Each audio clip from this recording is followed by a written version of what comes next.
Again, welcome to our meeting this evening. The express purpose is to have the topic of education be in front of us this evening. We have several members, incumbent members of the school board who are running for their positions again this coming fall, and several challengers with us this evening. What we're going to do, we have a main speaker first, a candidate for the state Georgia school superintendent. Ms. Nancy Jester will be speaking to us. She'll be speaking to us for about 20 minutes or so. I'm going to give a short period for a couple of questions thereafter, and then each of the candidates, as they choose, that I have with me up front here, will have 5 to 7 minutes to speak, and at the end of our entire meeting, they'll be asked to stay, and if you have particular questions that you might bring to them, that's what we'll do. Before we get into the situation this evening, though, I'm pleased to announce that we have a birthday boy among us, Janderson, one of my right-hand men here in the committee. We have some goodies here, and I'm going to ask his lovely wife to pass some of them out for those of you who would care to participate. In the meantime, shall we start? Happy birthday to you. Happy birthday to you. Happy birthday, dear Rich. Happy birthday to you.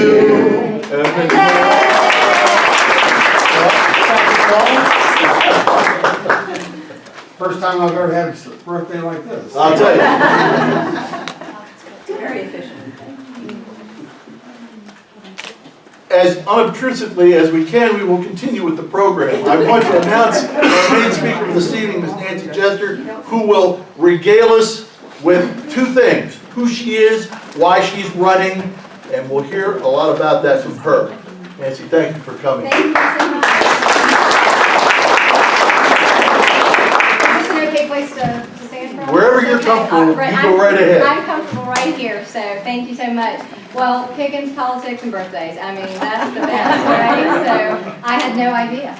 We had a great drive up, so thank you for having me. And I got to meet Tab and Rich, and we just had some fascinating stories. We learned a lot about each other, so thank you for having me. So I'm Nancy Jester, and I live in Dunwoody. I am the mom of 3 children, Georgia, Jackson, and Jake Jester. And they're fabulous. There are 3 kids in elementary school, in public elementary school right now. And I will soon be a middle school mom too, because my oldest will be in 6th grade next year. So send your cards of sympathy to me. I'll take them now. But they're the delight of my life. I'm married to Stan Jester. He's a Texan. Met him in Austin when I worked there. I worked before being involved in education, finance, and policy as an actuarial consultant. So I'm a numbers gal. So I thought we'd start out tonight. I'm going to give you a quiz. It's education, right? So I can do that. So the quiz is, okay, yeah, this will just be pass, fail, or not. So not counting the amended appropriation budget. I don't know if they've already passed it or if they just had it before them at the legislature now, but so the original appropriation for fiscal year 14 that we're in, how much was appropriated to the Department of Education? Anybody got a round number? I give you a prize. Well, the prize is going to Rich because it's his birthday. So anyway, I'll show you what it is. Somewhere around 50%. I say 20. 20 what? 20%. No, just give me a number, like Okay, a dollar. 20,000. Oh, okay. About 10 billion. 17. That is so close, so he wins anyway. It's $9.16 billion. So he gets a shirt, a Nancy Jester shirt. So teach the Bill of Rights, the right to bear arms. So that's what that is. So, and it says keep calm and vote Jester. So there you go. You are so welcome. The reason why I have that shirt about Teach the Bill of Rights, I'll talk about a little bit later when we talk about curriculum and Common Core and things like that. So, and we can talk about some of my writings on that as well in the policy arena. First, I want to introduce, so let me go back. So I worked as an actuarial consultant for years before having my family. And you know the old saying, if you're not interested in politics, politics will take an interest in you. Well, it took an interest in me because it was interested in my kids. And that's when I stepped up to the plate to get involved, because before that I would never have thought I would have run for office. But I saw a lot of problems in the metro area with education, particularly with finance, and I still see those same problems. And we only get those problems in a state that lets it happen. Got a lot of details, but I only have a short amount of time to tell you, and so I'm going to summarize that. So I began to look beyond what I was seeing in the metro area districts and see, well, what's going wrong with the state? What are other states doing? Let's look at the metrics. Let's make judgments here. And so I began to think that, you know, it's like we have an abacus, not a calculator, okay? We do not, sometimes I feel like I'm going to give an award. I'll give the Golden Calculator Award to those districts doing well, and I'll give a Dusty Abacus Award to those who are not. And I think I would have more Abacus Awards, sadly. I would certainly be giving one to the state. The Cato Institute did. They did a study called Cracking the Books, and it was a study about the expenditures every state makes on education, and the disclosures and the transparency and the timeliness, and what that data was telling them. And Georgia got an F.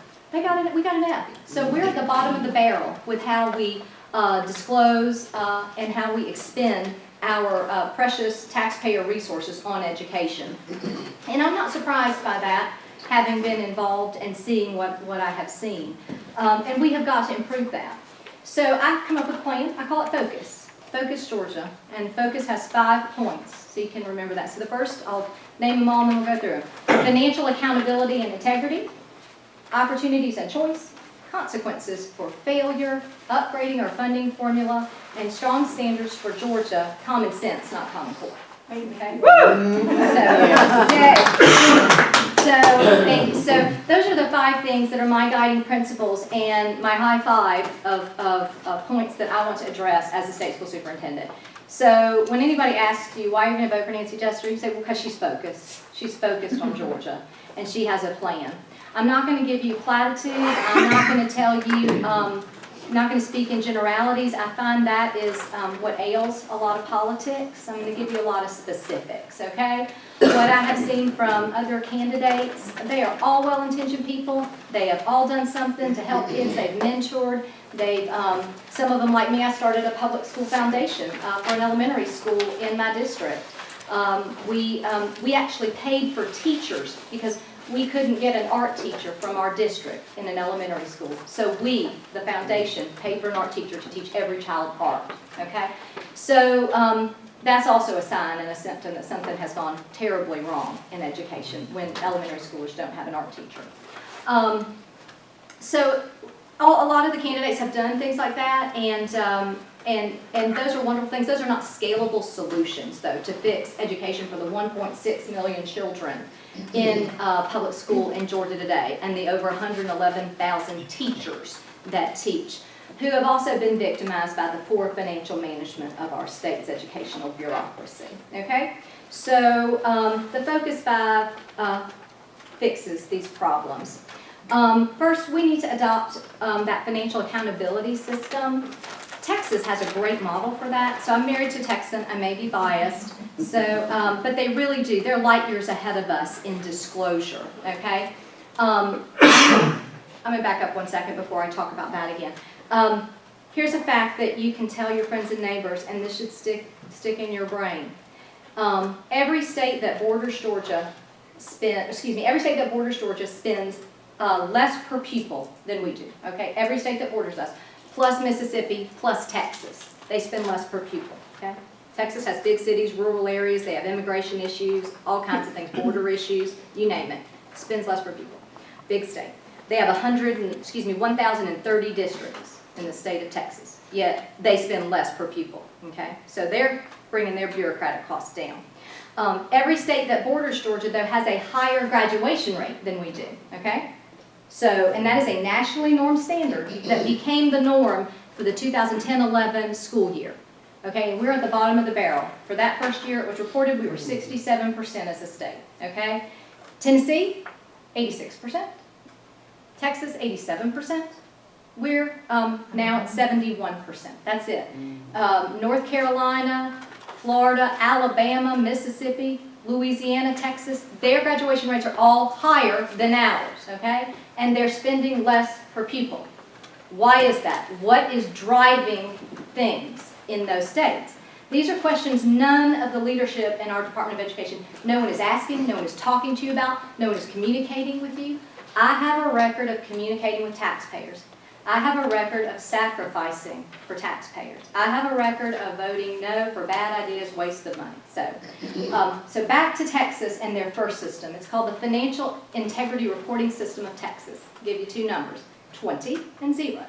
20, that's the number of indicators the state of Texas measures for their 1,030 school districts. They measure 20 indicators.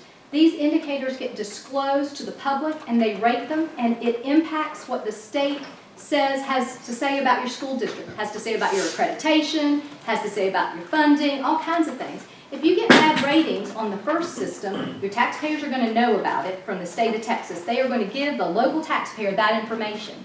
And it is powerful information because it is driving money into the classroom and away from bureaucracy. So one of my catchphrases, and you can remember this as a reason why you want to vote for Nancy Jester, is more classroom, less bureaucracy.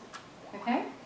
I mean, it's really that simple. And when you measure these things and you disclose these things, that's what's driving the price per pupil down in states like Texas, and again in every state that borders us, North Carolina, Tennessee. Because, and of course, it's going to drive results up because you're putting the money where you get effectiveness. You're putting the money in the classroom.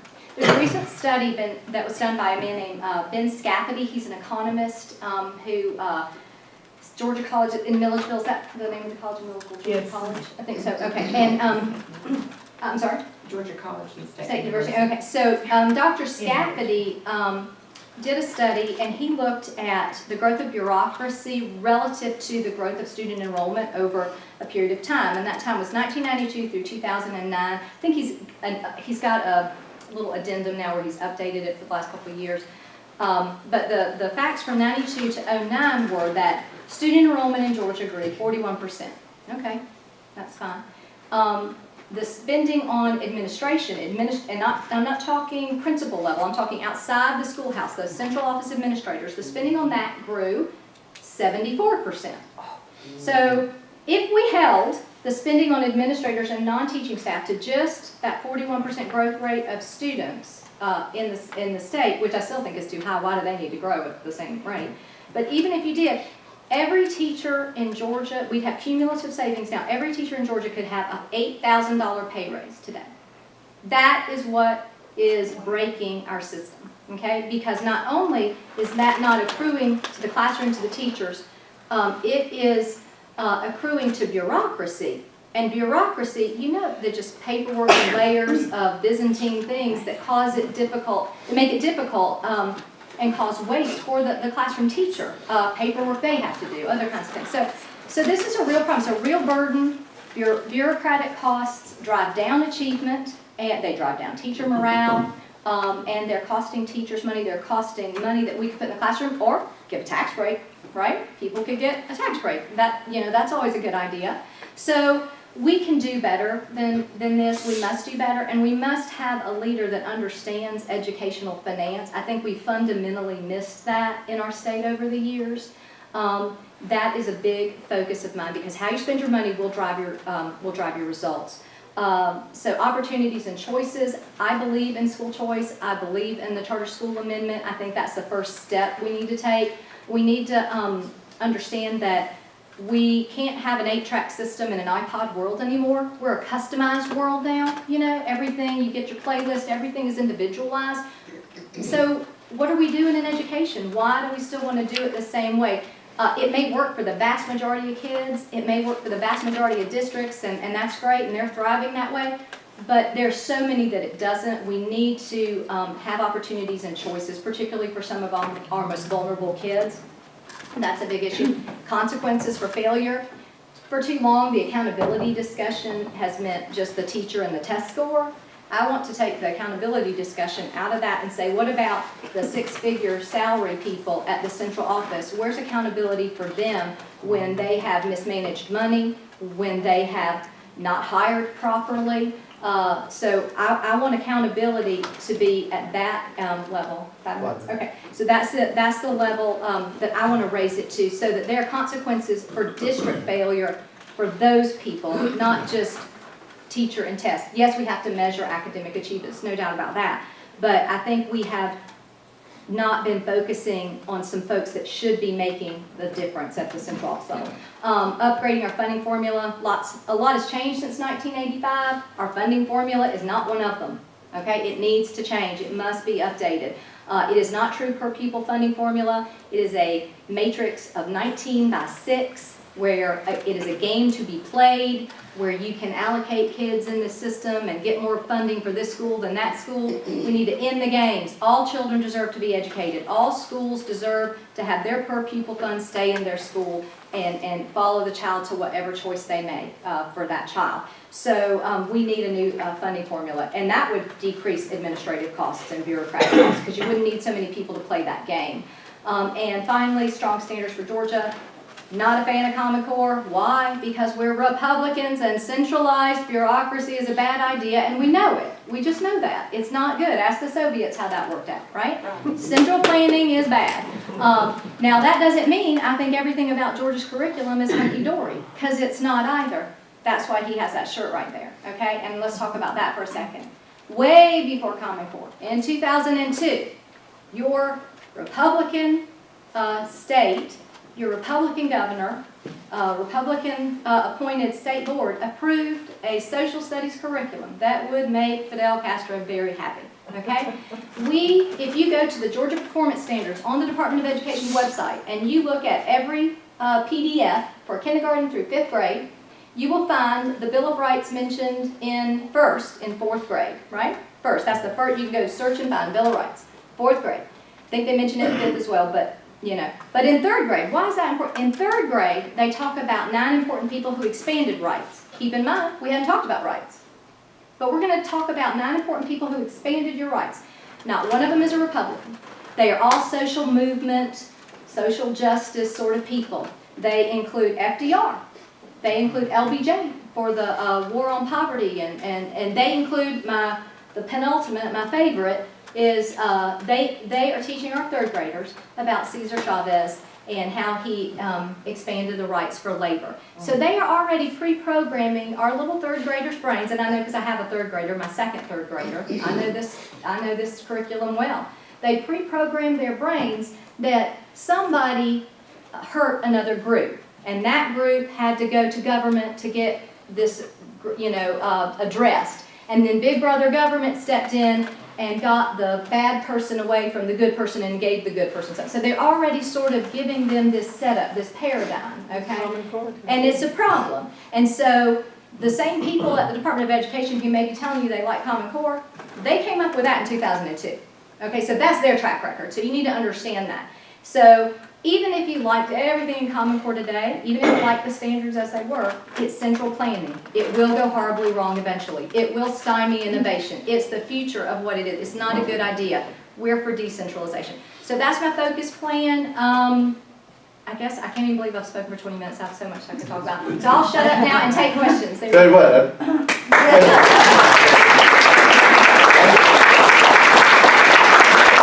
we appreciate your concerns and remarks. I'd like to take just 5 minutes for some quick questions.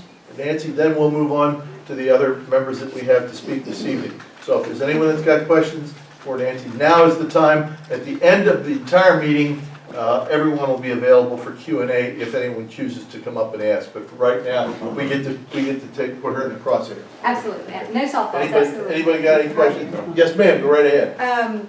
To me, it's very important who we get for state school superintendent, because what the decisions that you make totally affect the local board.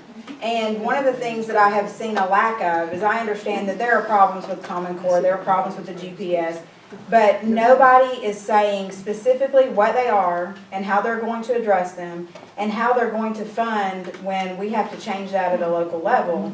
And they're cutting our funding. We have gone for years now having to try to figure out what we're going to do to try to stay where we're at, because our constituents cannot, I don't think that they can handle a tax raise for us to get that locally.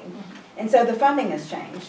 Do you have a solid plan for transitioning away from that and And how would you like to do that? So is your question about if Common Core isn't the answer, how do we, in a cost-effective way, move away from that? Is that Yes. what you're asking? Well, first of all, I think you need to release the burden on the local districts. And so they should be able to do what they want. So if they're happy with what they have in hand and they want to, they've got Common Core aligned curriculum, but then they want to supplement it and put, that's their decision. Are they doing well? Are they making good financial decisions? We're measuring it on a financial accountability standard that I want to put in place.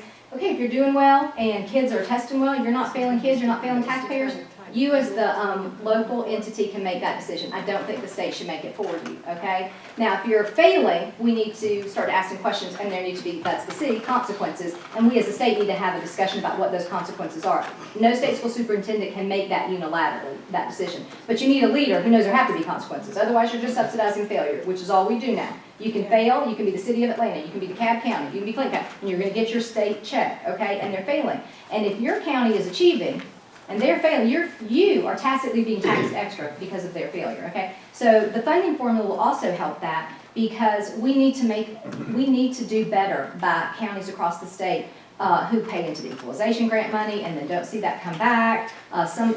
Gwinnett is the largest single recipient of equalization grant money. That's a bit odd given the nature of the economy. So these things, the finances of it do have to be addressed in totality. My focus plan is the only one who addresses anything about financial obligations and issues with the state. Nobody else is talking about that. So the types of reforms that I want to make financially will go in that direction. Ultimately, though, the local area has to make it. You have to make those decisions for you. You don't need Big Brother doing it at the state level either. Right, so And you I don't think we should have standardized, some kind of standard I to think- guide across the state, so when students move from different areas, that we know what they cover? Well, first of all, that is greatly exaggerated, the movement across states and so on. That is one, people say, oh, well, people need this. Well, you know what, it's less than 2% or around 2%, I think, transition rate, so it's not very high. The other thing is, so the transition is an issue. The other thing is that as far as assessments, 17 states are already either pulled out or are pulling out of the PARC assessment, and we are one of them. So as far as, that's the other issue. Oh, well, let's compare state to state. Well, we've already pulled out of that, and that's been a very expensive proposition, that testing. I have a thought that we need to get away from criterion referenced tests like the CRCT or a PARC, and which tests curriculum over and over just to see if you can regurgitate it back. And we should, I think, go to a criterion normed test. One test, end of the year, that's it. Do it like an ITBS that has years and years and years of data. It's normed nationally. Parents and teachers can get the information that they want about a kid. You'll know exactly this kid's in this percentile nationally. So you know relative to where they are. And you don't have, it's not normed for any curriculum. You're not testing Common Core or whatever. You're just testing and comparing a bucket of skills across the nation. So I think we need to go in that direction versus try and spend all this money. Now we pulled out a PARC, now we're trying to develop our own test. The only thing that does is cost you more money in Pickens, me more money in Dunwoody, and it goes into the pockets of bureaucrats, okay? That is a waste. It needs to be eliminated. So I can't unilaterally fix all these things, but my focus plan is a guide path to fixing these things. Without it, it's chaos. You're just gonna have either somebody gets in and they're pro Common Core, the path that you're gonna take. Somebody gets in and they're against it but doesn't know the finances, chaos. Well, I'm not concerned with national standards. I'm concerned with Georgia having a standard, because from where I sit in the ministry that I run, those kids come from all over, and I'll tell you, they don't know the same from different areas. And so, I think people do move a lot within the state of Georgia, and I think we should be concerned with Georgia. Well, I think the state can make a suggestion. I still don't think the state should force curriculum on any district. Oh, absolutely Yeah. not. I think the curriculum should be chosen at a Yeah, local level. that's what I'm saying. I think that it's okay to have very broad standards, and but we have to be very careful. I just think that every district has its unique and valuable assets and they know their population best. Now, when they're failing, if we're measuring their integrity and they're failing, that's a different story. The state needs consequences. Okay, I have one last question, and I just want a short answer for this because of time. No. And that is, to institute major portions of your plan, are there going to be major legislative changes required by the House and Senate in Atlanta? Some yes, some no. And there's been a lack of leadership on some of it that needs to be go to the legislature, like funding formula change, that's legislative. So yes, Yes. you need a leader there. The executive authority of the superintendent from an audit standpoint Yes. and a financial execution standpoint, Yes. that can be done within that agency. Okay, so you would currently be able to do what you're proposing within existing legislative requirements? In implementing financial integrity standards and disclosures, yes. Okay, that's good enough for this. Thank you for your.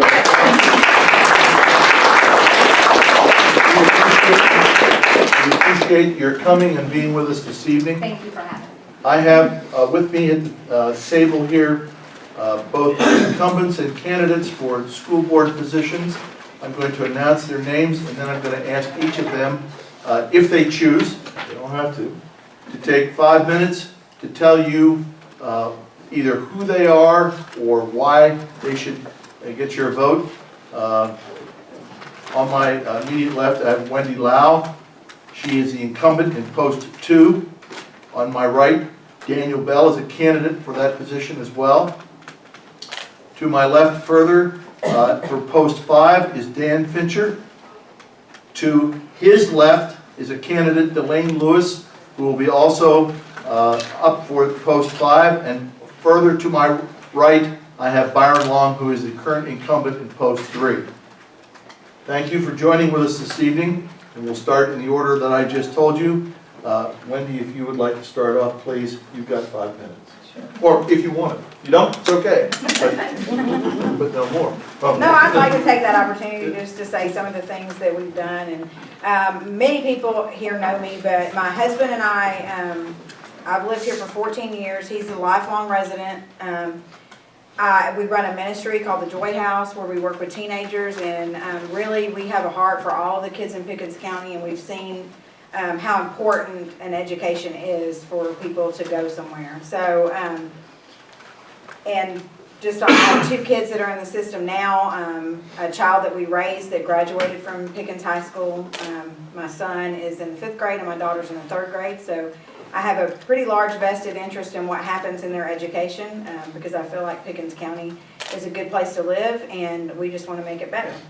But since my election in 2010, I feel like that the board's been fiscally responsible, and all while trying to meet student needs, even in the face of being cut millions of dollars in that time. We have had mandatory state increased costs for health insurance and still managed to have no furloughs and managed to maintain a 180-day school year up until the current year. And I will say it was a very hard decision to decide not to make up some of those days. It was really hard to try to figure out what we needed to do and how to do it. You know, I don't think that the kids needed that kind of pressure, and so we just had to try to figure out how to make the best of it. We can't do anything with the weather. I feel like we've facilitated better communication through some new websites with all of the schools and the district level. Board members have begun attending school council meetings, and with that to try to receive input. We're trying to get parents to talk to their school councils and school councils to communicate those things to us, and so that we can try to address the issues.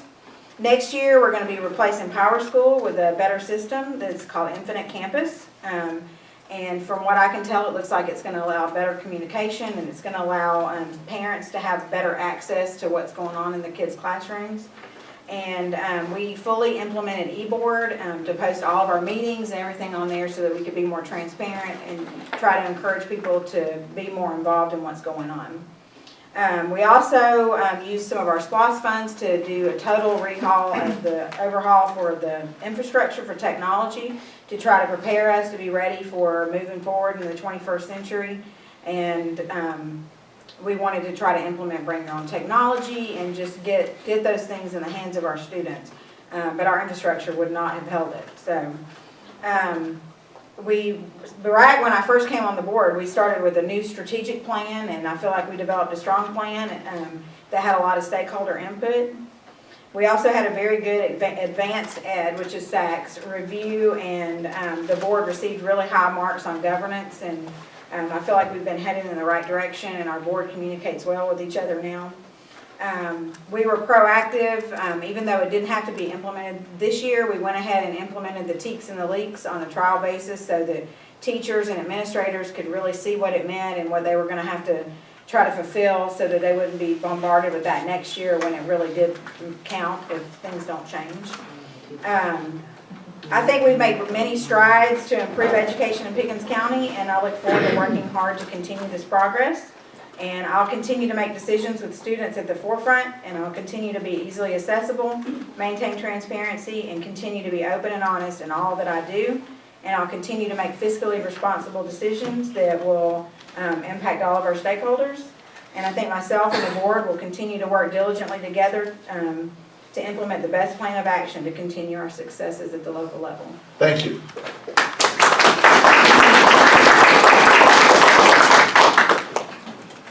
Daniel, you're on. My name's Daniel Bell. I'm probably a new face, but even though I'm a new face, I was actually, I've been in this county my entire life. Born in this building here that we're in, the hospital. So I've been here. A graduate of Pickens High School and a graduate also of what was known as Pickens Technical School back years ago here in town. And graduated in 1988 as a dual enrolled student. So I've got technical education background is where I come from. I studied auto collision repair starting at 15 years old when we were able to go from high school into the tech school and spend time there through school and progress into that system. Later, you know, as a full-time student, basically I went as a senior to my technical school without having to even go to high school. So that was very important to me. I later went back and received a degree in technical studies.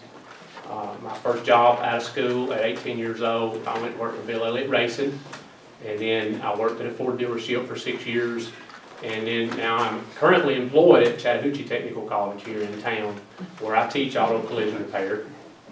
I sit on the Technical College System of Georgia's Auto Collision Repair Consortium, where I help develop the standards that for statewide that all the collision repair programs use. I've been married for 20 years to my wife Christy. We have 2 kids in the school system. Christy works for Georgia Mountains Hospice here in town, and I volunteer there as time permits. My wife and I are both members of Ball Creek Baptist Church here in Pickens County, where I serve as a deacon there. My motivation, naturally as most people's, is going to be the kids. You probably would have not seen me here had I not had children. When me and my wife had our kids, we made a decision for her to quit work, stay home, and raise our kids in a solid, we felt was a solid foundation. We was not financially able, as one would consider that, to make those decisions. But we sold off everything we had that we didn't have to survive in order to do that. So my kids' education and how they're established in life was very important to me. Once they entered into school, you probably would not have found 2 more parents as more scared to turn their kids over because we had held on to them in that manner for so long. But we became very very trustworthy in the school system and our teachers. And the level of administration and board here, the decisions are made here, it all goes back down to the students and the teachers and how that is, I want to protect that in what I do here. So that's a huge effect on me. Now, something else that concerns me, and I don't know that I've ever heard this in public settings, when I went to my dual enrollment as a high school student, and this is sort of going to lead to a question, maybe some dialogue that Mrs. Jester can get to later, because it's important. What I see as far as technical education, we normally don't consider K-12 as our system that presents technical education. Yet I'm a product of that, and I know how, and I don't want to say successful, but my parents could not have afforded for me to go to four-year college. I was not quitting school by no means, so that was my means of, I was going to get my diploma, but I think that most people here would consider a diploma, and I'm not saying that everybody is not smart that has just a diploma. But I think diploma is going to be a minimal, and we all agree that most people are going to need more than a diploma. So as we move on when ready, that's in the K-12 system, as working in the technical college here, when I came to work there 7 years, I started scratching my head, wondering where all these students that, when I was in school, that was transported to the technical college, just like myself, where are these people at? And when I look at it, I visit high schools and they're receptive. I come in and I will talk to them. And you never see these students. And Pickens County has a technical college here. We're here. So I don't know how many people are familiar with Move On When Ready and knows that they can have a student in 11th grade enrolled in a university college or a technical college with full tuition paid. And by the time they graduate high school, look how far advanced these people are. So that is a huge concern when we get a student that has 2 years college under their belt at graduation of high school. How important is that to the community and that person being able to get jobs sooner? They're going to be more productive in the community sooner.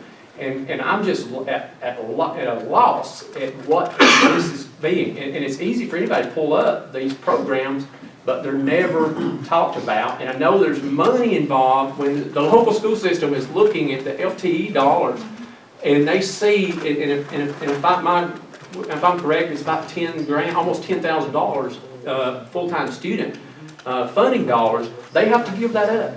So my concern is, are we making financial decisions at the cost of students being able to get technically educated? Because not everybody's going to go to a four-year college. And with that, we have to leave the question hanging in the air. Moving to my left. Dan Fincher, School Board Post number 5 incumbent. Thank you.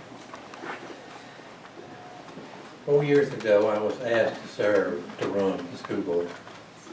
And after much soul searching and prayer, I agreed to run. At that point, I didn't have what I would call just a real burning desire to help children. Because my children were older at the time. But as I've served, I just want to see the very best for this county, for the schools that they produce. I personally look at our school system as a huge factory, and we're producing a product when they go out the door as a senior. And as this gentleman just said, we want the very best product, to be exposed to the very best that he or she can get, whether it's college, tech school, or whatever. Provide them the best.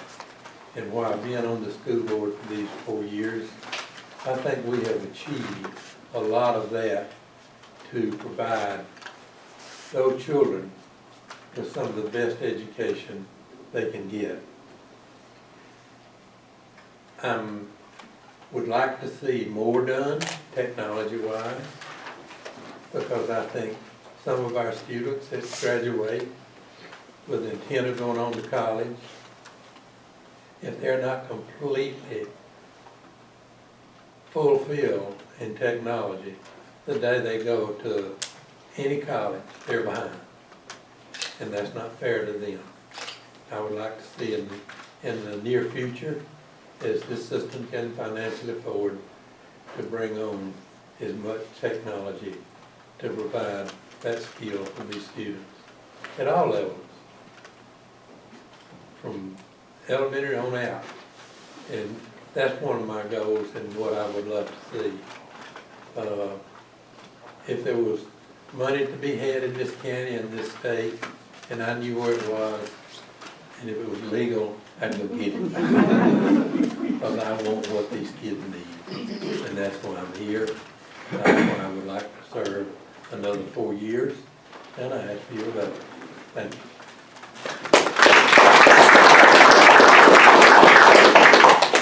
To my far left, Delane Lewis. Let me start by thanking you for coming tonight. I know we're all busy folks, and I appreciate you taking time to hear the few words we have to say. As I'm kind of a new kid on the block, along with Daniel, I'll take just a minute to explain to you a little bit about my professional and personal background, and I think that will explain to you why I'm here. I've been involved in Georgia public education since 1952, when I started elementary school in the city of Atlanta Public Schools. And before you wear out your fingers trying to add that up, that makes me 66 years old. I went straight through the Atlanta Public Schools and into the University of Georgia, where I earned a bachelor's degree in social studies education and ultimately a master's degree in counseling. Since that time, I went back to Georgia State, and I have a specialist degree in education in counseling from there as well. I've accumulated more than 22 years of experience in education as a teacher in the classrooms as well as a counselor. And I've worked for 18 years for Delta Airlines as a flight attendant, training instructor and developer, and also as a field supervisor. So, my husband and I, Bob, who's sitting back right there, we moved to Pickens County in 1999 when we got married. So, we came from two different places and put our life together here. And what a great decision that was. He was retiring from his job as a pilot at Delta, and I was still working there. When Delta did its cutbacks after the September 11th disasters, I was able to take an early retirement package from there with the idea that if I could go back and recapture my teacher retirement, I could afford to do that. So that decision was based on just needing 3 years of teaching. I thought, I can do anything for 3 years. Well, 7 years later, I was still at Pickens High School because I have to tell you how much I fell in love with the school system. If you have never driven down Dragon Drive and watched the sunrise over Pickens High School, you don't know what a spiritual experience that is. I fell in love immediately with the faculty. They are so dedicated and such a fine group of teachers. The staff, the community, and I especially fell in love with our unique and wacky kids. We have wonderful students in the city. And that's why I'm here. I took a retirement due to a family emergency in 2009, but I've stayed involved through my work with the mentoring program and the Optimist Club. I have worked with Prevent Child Abuse Pickens on their board for a while. I'm an active member of Holy Family Episcopal Church, where I try not to sing off key in the choir most Sundays.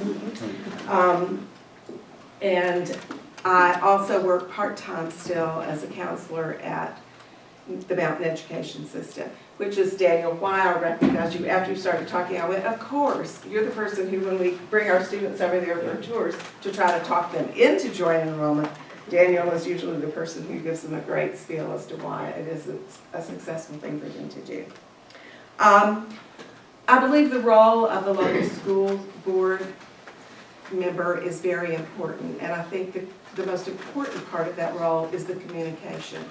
And so what my dedication to you would be is not to tell you what to think, but to hear what you think.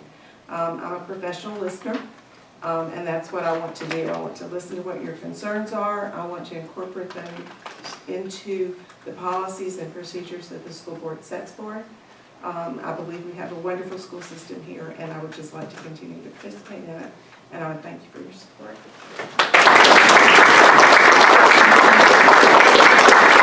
Thank you. To my right, Byron Long. Well, they brought me in last. I'm not sure what all's left to say. My name is Byron Long. I've lived here my entire life.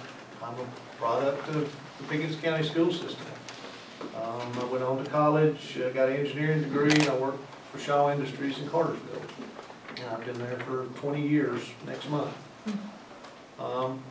Didn't really know what I was getting into 3.5 years ago now, 4 years ago. It has been quite an experience, some good, some bad. It's been definitely an eye-opening experience. But what you see, if you really get involved, is that we do have a good school system. A lot of the problems that Miss Jester was discussing when she spoke, we don't have as much of that as you see in other school systems. And it's really a good thing. And I don't know if people really appreciate that or not. We have had a communication issue with getting out the good stuff that goes on in our schools. It seems like nowadays, most things you hear about, it's all the bad stuff. You never hear the good stuff. But we have a lot of good stuff going on. And as I think Wendy said, we have made a lot of changes trying to get better communication with parents and taxpayers. Because every taxpayer in this county should be concerned about what goes on in the schools. Because that's where the majority of your tax dollars go. I mean, that's just the bottom line. And I think, it's been very important on the school board, and that's one of the main functions, is to budget and try to use the money that we are given by the taxpayers wisely. And yes, the state funding formula, it's terrible. Before getting on the school board, I had no clue. Honestly, I had no clue where the money came from. I just knew it was tax dollars. I knew when I looked at my property tax bill, the biggest chunk of it went to the school. And I think she mentioned the equalization. And we send nearly $7 million every year. This year, it was almost $7 million. And it goes into the black hole down in Atlanta, and we don't get it back. So that's very important. If we had just that money back, I mean, just that amount. I mean, you throw $7 million into our school system, and that would be it would be amazing what you could do with it. I mean, we would be the leader in, like Dan said, technology. I mean, we wouldn't have technology issues if we just had that money back. But it is a challenge, and I won't take up everybody's time. I'm sure everybody wants to hear from the new ones, since they've given me a hard time about not having anybody running against me. Well, I understand that, but I don't have a problem with it. I think it's fantastic that people want to come out and do this. I mean, really, I mean, it's a no-paying job, that there's very little, you never hear from people that are happy. It's a job when your phone rings and it's something to do with schools, it's never anybody going, hey, man, my kid had the best day today. But that's fine. That's why we're here. We're that last line of, if you can't get your problem solved in the proper chain, we're the last ones you come to. And You that's should fine. phrase that with, if your phone rings. Well, that is Most true. of the time, they don't call us. Yeah, I mean, really, I expected to get a ton of phone calls. I expected a ton of phone calls, ton of emails. There hasn't been a lot, and I encourage people. And my phone number's on the website, my email's on the website. If you got a problem or just want to tell me something fantastic that went on, I would love to hear it. But I'll hush, and so we can move on and save time for questions and see if we can answer whatever you got. Thank you, Byron. I appreciate all the candidates and the incumbents speaking forthrightly and succinctly. I have several announcements to make before we go to a general question and answer period. First of all, Larry Toney, our vice chair for candidates, is not with us this evening because he's off celebrating his 56th wedding anniversary, and so there was some that thought it might be a nice idea to say something about that. And he's the one that invited me. That's right. That'll just show you that some people will tolerate stuff for a really long period of time. I'd like to also just say a brief word of welcome. We have at least, if I may have missed them here somewhere. If I have, I apologize. But I see we have several elected officials with us this evening. I just want to say hello and thank you to David Lindsay, who's here from the probate court, our commissioner in the back of the room, Jerry Barnes, and Gail Brown from the Superior Court. Thank you for coming this evening.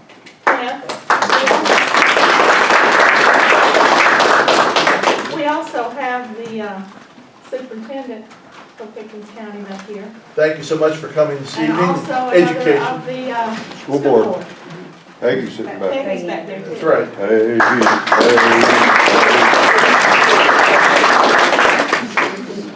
Couple of things coming up I'd like to remind everyone of. The St. Patrick's Day Parade is upon us. This year, your Republican Party is participating in a number of ways. For those of you who didn't know it, we encourage you to go up and look at our website. We have a very active website now, and we are continuing to ask for volunteers that can help support. We found out at the New Year's parade that if you give out hot chocolate, they will come. And we're hoping that if we give out limeade this time, green St. Patty's Day, right?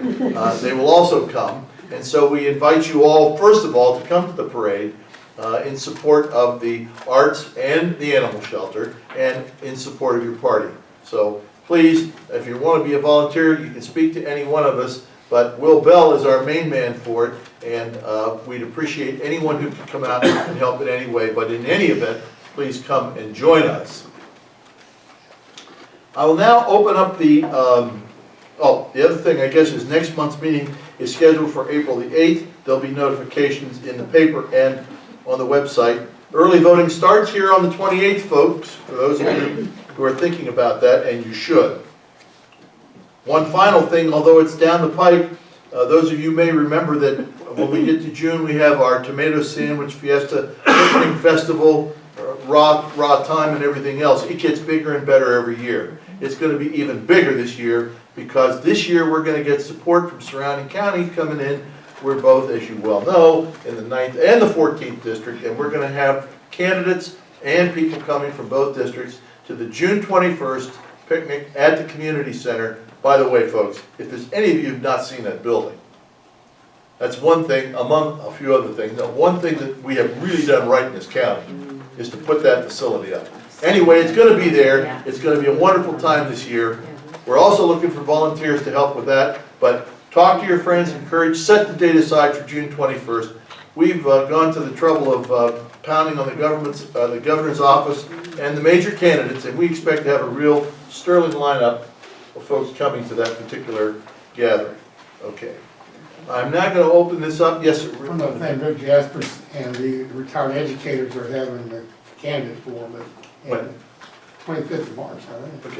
Okay. Out there? No, Appalachian Tech. Oh, at Appalachian Tech. It's on the calendar, I believe. And if you want to check on any of these things, see our website, right? Well, we try. If y'all feed it to us, it gets on there. Okay. Without further ado, I'm going to open this up for another 10 minutes of questions. It's not that you can't ask Nancy anything, you can, but these folks here really haven't had a chance yet, so if you have questions for the incumbents of the candidates, now would be your time. This would be a good time to do it. Otherwise, we're going to adjourn and go home. But anyway, and there's still a couple of cupcakes left up here too, folks, so please, please, as we disperse, when we're finished, don't forget a cupcake. Any questions here from the floor for our folks up here at the table? I have a question for Delane and Dan in post 5. Regarding charter schools and school choice, how would you vote if a charter school did apply for a charter here in Pickens County? How do you feel about school choice? One of you pick, ladies Dan, first. you can go Ladies first. I work at a charter high school, so. Fantastic. So yes, I'm a strong proponent of charter schools. I think that, yeah, we're a small county. I don't know how much we can support, but certainly the concept is, I think, a good one. We have kids who have talent in all kinds of ways, and if we can support that and their needs, that I'm for it. Thank you. The charter school idea is good. If a charter school opened in this county, it would break the school system. Because money's taken away from us to fund that. And that's something that's changed that I'm not aware of. But money goes to help them out of our pocket. That I can't see that we can stand. If the whole system went charter, maybe. Can I make a statement about that? Yes, please, go ahead. One of the things that I think doesn't get discussed in that decision, and I can't, I just want to speak generally, not necessarily Pickens, but it's called a balance sheet, okay? So when you lose an asset, a revenue, children are more than simply an asset for your district to receive money to support adults, okay? They are. And too often we see them as a revenue source with a static liability to pay.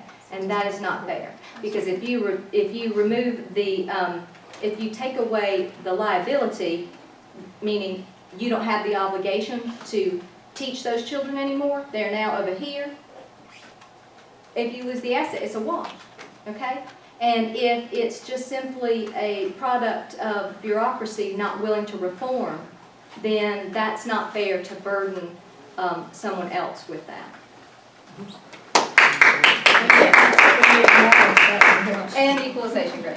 I agree on that. Okay, go ahead. Wendy, go ahead. One comment that I would make to that is that the Pickens County school system does support Mountain Ed.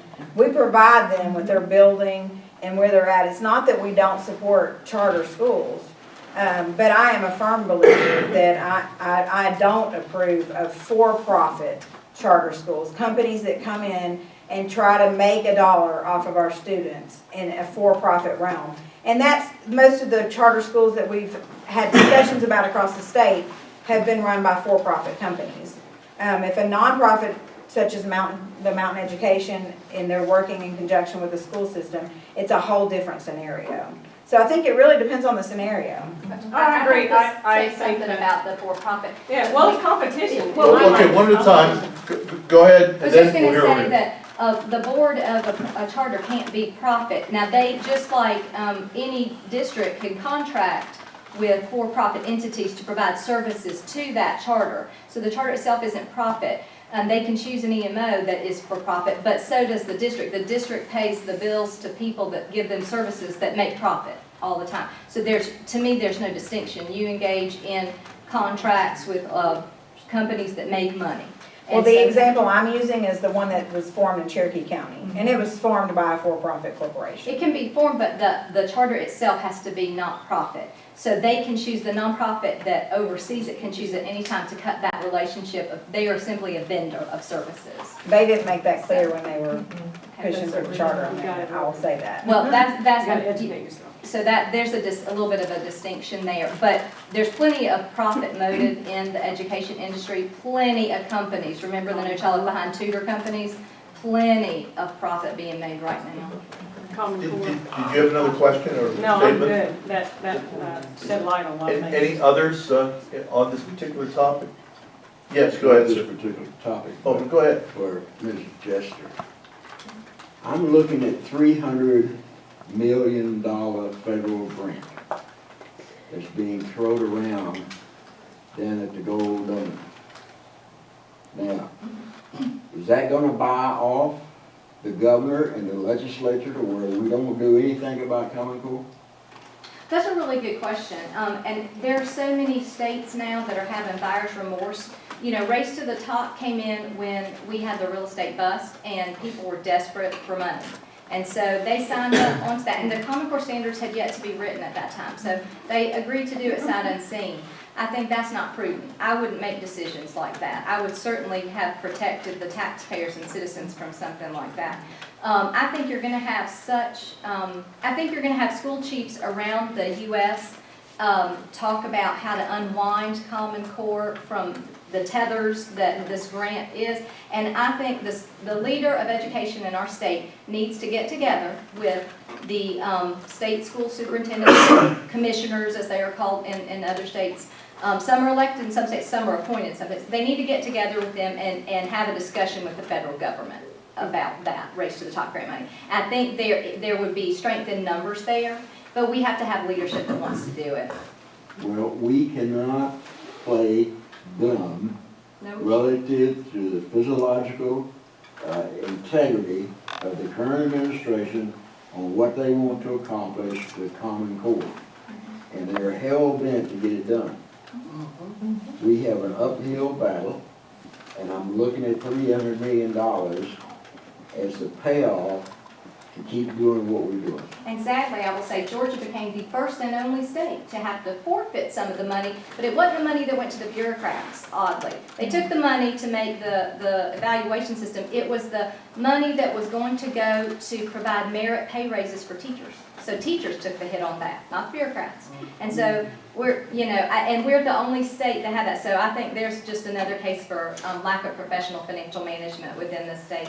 But yes, you raise a very important point, and we need somebody with a strong moral, ethical sense on that. And I think the strength in numbers when we negotiate with other states that also want to look at ways to mitigate the damage of Common Core from a control aspect of their school systems. Thank you. I did have, at the Tea Party, you had said that you were for Common Core. What are your thoughts on Common Core? Oh, for me? Yes. Yeah, I wasn't there. No, he was Oh, at the Tea okay. Party, but I would like to know your thoughts on Common Core. I think Common Core is incredibly complex. And I think that while I strongly support holding kids to high standards, I think we're going to,